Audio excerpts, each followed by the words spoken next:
Buonasera a tutte e a tutti, benvenute e benvenuti, è un piacere accogliervi qua a Cinema Zero. Io sono Riccardo Costantini, vi do un benvenuto caloroso perché siete state coraggiose e coraggiosi a sfidare questa serata di autunno intenso che c'è a Pordenone questa sera. Verrete ricompensati perché il film che vedrete questa sera è un film molto importante, un film molto bello. Un film che parla molto di noi, che parla del secolo, parla del Novecento, parla di un intellettuale a tutto tondo.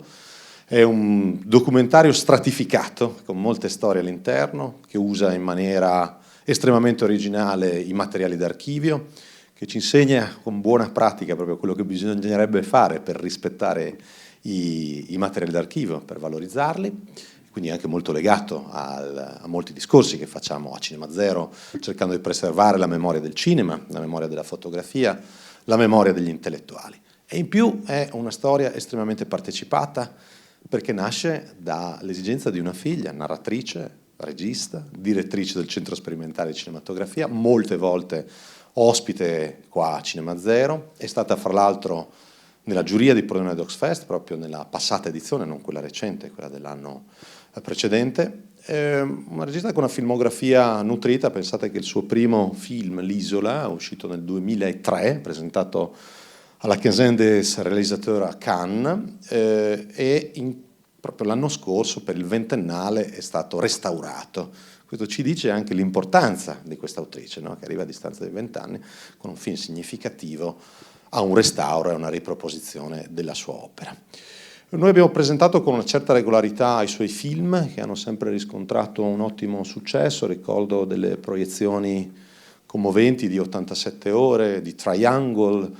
È stata capace di spendersi su più versanti, perché non fa solo documentario, non lavora solo con l'archivio. Vi ho detto anche che appunto è direttrice del Centro Sperimentale di Cinematografia Documentario, la sede di Palermo. Si è occupata anche di fiction, se avete visto Nada su grande schermo recentemente è opera sua. È stata autrice di molte fortunate anche serie italiane, una rivelazione anche per me, che mi ha fatto dietro le quinte stasera.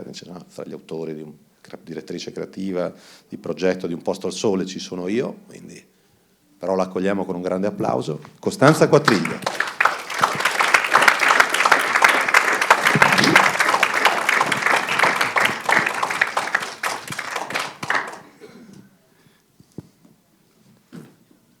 Grazie Costanza di essere qua con noi. Grazie a voi tutti quanti. Cinema Zero è anche la tua casa, come del nostro pubblico. Abbiamo amato molto il tuo film dalla prima proiezione, che si è svolta a Berlino, Area Forum, che è una delle sezioni più importanti del Festival di Berlino. Ovviamente questo ha dato anche al lavoro una visibilità notevole. Il cassetto segreto è che ha portato quindi alla luce una storia di un intellettuale a tutto tondo, che scopriamo insieme a te, che è anche tuo padre. Com'è andata con questo cassetto segreto? Da dove sei partita? E se dici qualcosa su questo grazie progetto, per ti chiederò qualche curiosità. Belle parole, grazie a voi di essere qui. È un film diciamo che è sgorgato, io dico ormai, ho capito, insomma sono delle parole un po' chiave, nel senso che è un film involontario, è un film che è arrivato attraverso un processo di messa a fuoco, o meglio di organizzazione del pensiero, che mentre succedeva che nella mia casa, che io ho lasciato quando avevo 23 anni, in questa casa dove sono cresciuta, vi erano bibliotecari e archiviste che stavano lì a toccare tutto, perché ho deciso e ho fatto poi di fare una grossa donazione, di donare il patrimonio che mi ha lasciato mio padre di libri e archivio alla Regione Siciliana, e quindi alla Biblioteca Centrale della Regione Siciliana, ex Biblioteca Nazionale. E quindi che cosa succede? Succede che io mi ritrovo in casa con queste persone e lavoro insieme a loro, cerco di fare del mio meglio perché queste persone possano aprire ogni libro e rendersi conto di quello che c'è, in attesa per precatalogare tutto, e quindi inventariare l'archivio e precatalogare i libri affinché si possa poi procedere col trasferimento in vista della donazione. Io comincio a filmare queste persone che sono in casa. Questo avviene all'inizio del 2022, nel gennaio. Filmo queste persone e filmando mi rendo conto che quello che sta succedendo è in continuazione una sorpresa, cioè che questo loro sguardo di mediazione tra me e la casa produce una quantità enorme di racconti possibili, tanta narrazione, tante vite, tante storie e soprattutto c'è questo spazio, quello spazio della casa che si trasforma di giorno in giorno, muta in continuazione. I libri prendono come vita, perché questi libri che sono sugli scaffali magari da tanto tempo vengono presi e collocati altrove, si spostano, quindi lo spazio si modifica e man mano che si modifica lo spazio mi modifico io, perché io mi modifico, io faccio parte in qualche modo, diciamo, di questo archivio, perché pure io sono collocata come quasi un oggetto che da un lato sono una persona, la figlia, che agisce, che filma, dall'altro lato sono anche io un pezzo di quella storia lì. Ecco, quindi il film nasce organizzando il pensiero mentre succedono le cose e non pensavo in effetti di farlo proprio veramente così a distanza di poco tempo da quando accadevano le cose. Devo dire grazie ai produttori che hanno avuto l'intuizione di sollecitarmi, no? E allora è stato tutto facile, a un certo punto è stato facilissimo e le storie che arrivavano sono state inserite nel film e stiamo parlando di un materiale immenso, 60.000 scatti fotografici che mio padre ha fatto dal dopoguerra in poi e una quantità sterminata di volumi, eccetera. E quindi tutto questo materiale piano piano mi ha imposto, ecco, di essere raccontato. Per darvi un'idea, poi lo vedrete nel film, passiamo da Carlo Levi a Jean-Paul Sartre, c'è Leonardo Sciascia ovviamente, c'è altrettanto siciliano Ignazio Buttita, ci sono cose care anche a noi, diciamo, persone di cinema, no? Archivi che raccontano le grandi produzioni, La Terra Trema che viene girato in Sicilia, grandi cast, Ingrid Bergman, Cary Grant. Tu da figlia ti faccio una domanda un po' personale, questo archivio, questa presenza in questo dono anche di archiviare, di custodire, di memorizzare, era qualcosa che avevi percepito? Perché poi a un certo punto, questo lo vedremo anche nel film, tu lo dici, tu abbandoni questa casa paterna, prendi una tua strada, è stata una presenza molto forte per te, questa biblioteca. Non userei il termine di abbandonare, ecco, il contrario, penso, perché il film è proprio un processo di conoscenza che, lo dico all'inizio, no? In qualche modo corrisponde a quel tempo debito che riguarda la conoscenza prima di lasciare, che non è abbandonare, è un'altra cosa, o lasciare andare, o in qualche modo prendere quella distanza che serve per poter vivere fuori dall'interno delle mura domestiche, ecco, perché la casa è il mondo e lo vedrete perché lo custodisce davvero tutto questo mondo, in lungo e in largo, per il Novecento e per i continenti, per i paesi, per le culture, per le lingue. Però è anche, diciamo, il mondo che c'è un dentro e c'è un fuori, no? Quindi è un processo che serve anche per andare fuori fisicamente, no? Che cosa pensavo io? Io allora sapevo perfettamente ovviamente che cosa facesse mio padre, tutto il suo lavoro, e non è che ho avuto delle sorprese pazzesche. La vera sorpresa, se vogliamo, è stata per me regista conoscere un aspetto cinefilo di mio padre che non conoscevo e questo mi ha molto divertito. E poi forse ritrovare in questa sua modalità anche di organizzare questo archivio, vedrete che è un archivio molto ben organizzato, ecco, una certa metodicità, una certa certe attitudini che sono mie proprie nel mio di mestiere. Ma la cosa che mi è poi piaciuta e mi ha molto divertito quando ho deciso di fare il film è il passaggio dalla cronaca al documentario. Cioè mio padre era un cronista, lui era anche uno storico, però non amava essere chiamato storico, ha scritto dei libri sulla storia della Sicilia, era un esperto di storia della Sicilia, però quando lui scriveva i libri, quando lo chiamavano storico, lui diceva io sono un giornalista. Allo stesso modo diceva non sono un fotografo, sono un giornalista. Ecco, quindi lui aveva la dimensione della cronaca, dell'urgenza della cronaca. Mentre il documentario è un'altra cosa, si prende quel tempo per elaborare questi materiali, quindi in qualche modo è come se io avessi fatto un dialogo con lui attraverso questi materiali. Trovo molto interessante, ti ringrazio anche per la precisazione nel mio usare il termine abbandono, è anche legato ovviamente alla scomparsa, perché in fondo è anche Sì, un no, film io su queste che parole racconta... sono, Hai cioè, ragione, hai sono lì a... ragione. Sai, poi si guarda da spettatori e si pensa sempre, anche perché il lutto era relativamente vicino. Noi abbiamo avuto anche il piacere di sentirci varie volte mentre il film lo stavi terminando, e ho immaginato quindi che fosse anche un film non semplice. Ti chiedo questa cosa, anche come regista in questo caso, di metterti all'interno del film, che non è mai una scelta facile. Tu hai usato spesso il materiale d'archivio, appunto abbiamo ricordato prima che sei stata anche al di fuori delle storie. Insomma, in questo film sei in campo fin dall'inizio. È stata una scelta voluta, facile, necessaria, obbligata? Beh, allora, diciamo, è stata forse più obbligata, nel senso che, allora, io ho fatto sempre tanti film sugli altri, l'altro, sempre l'altro.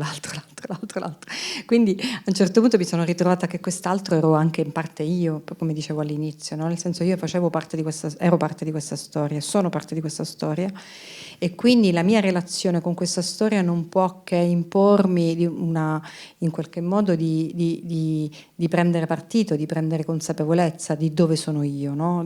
In che posizione. Quindi io sono narratrice, sono figlia, e a un certo punto decido in questo percorso di racconto dello spazio di portare il cinema dentro la casa, e quando entra il cinema dentro la casa capisco che non posso fingere di fare il cinema, cioè c'è una incompiutezza, sono maldestra, io lo dico, c'è una inadeguatezza, come dire, del cinema rispetto all'assoluto che è quello che sto raccontando, che mi ha imposto di giocarci un po', e quindi sono entrata nel film, ma questo lo vedrete, insomma, anche si può dire troppo presto prima, certo. Diciamo, perché c'è una vera questione: quando tu porti il cinema è trasformativo, il cinema le trasforma le cose, così come il cinema trasforma la relazione tra me e mio padre, perché vedrete nel film, io ho filmato mio padre molti anni prima di tutta questa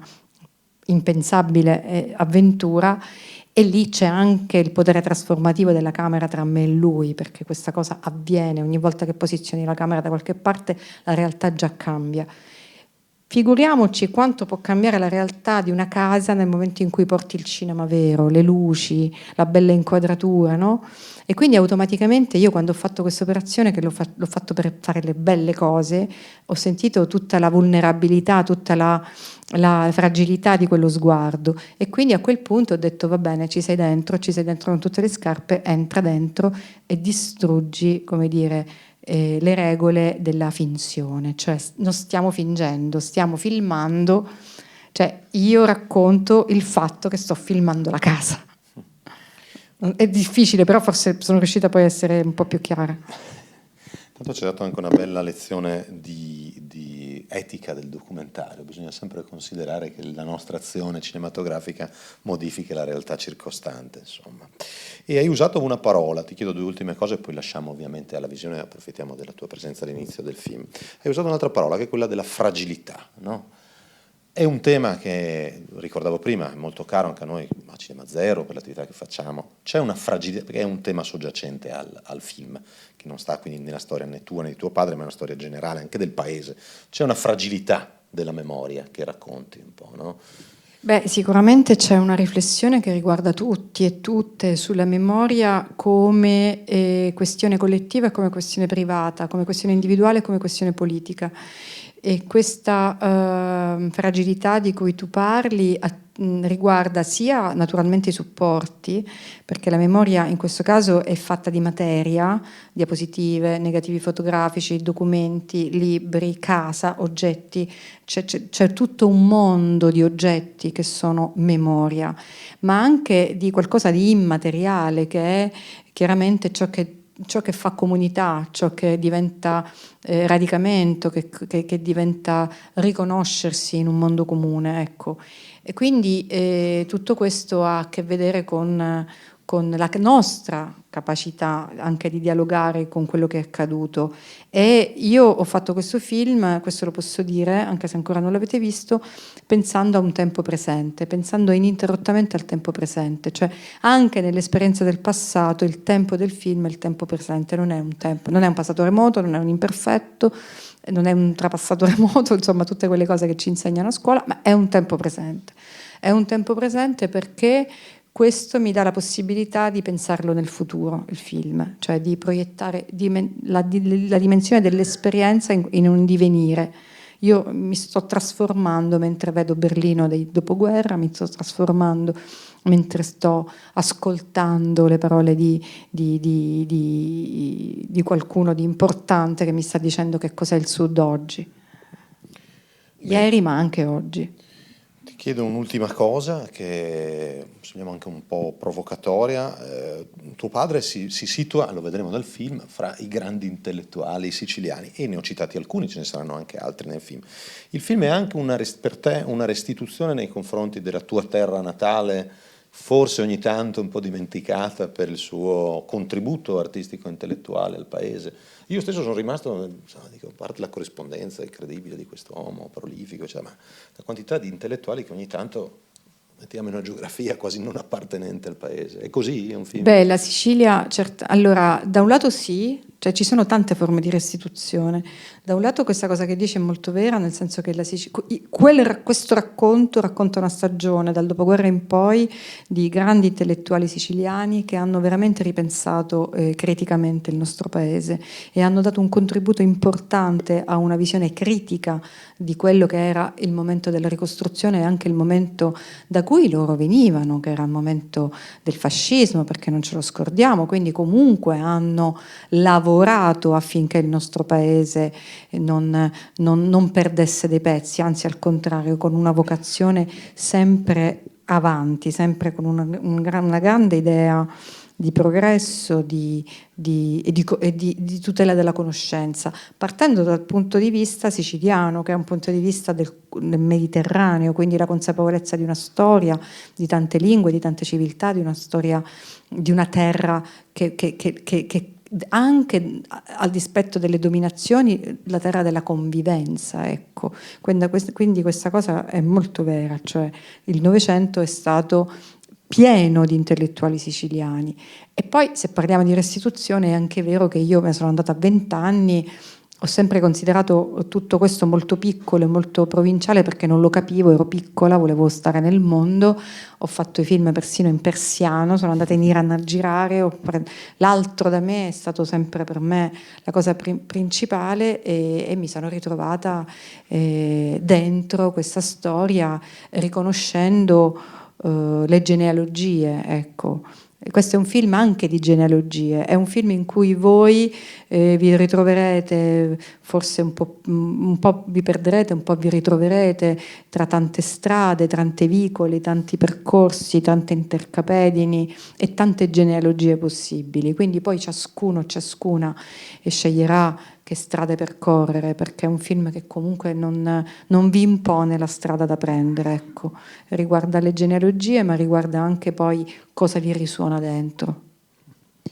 Bene, io ho l'obbligo di ricordarvi la proiezione anche della settimana prossima, mercoledì sempre, sarà con noi Virginia Leuteri Serpieri, una regista giovane, giovanissima, con un film che in qualche modo è collegato a questo perché ha anche un lutto all'interno e che è un film che mescola la fiction col documentario, che vi invito quindi a venire a scoprire. Però è il momento in questo caso di aprire questo cassetto segreto. Avete visto i modi garbati, la cultura profondissima, lo spirito sempre attento e penetrante di Costanza Quattriglio, che per noi, quando è con noi, è sempre un grande regalo, per cui ti ringraziamo. Grazie davvero per questo invito. Grazie.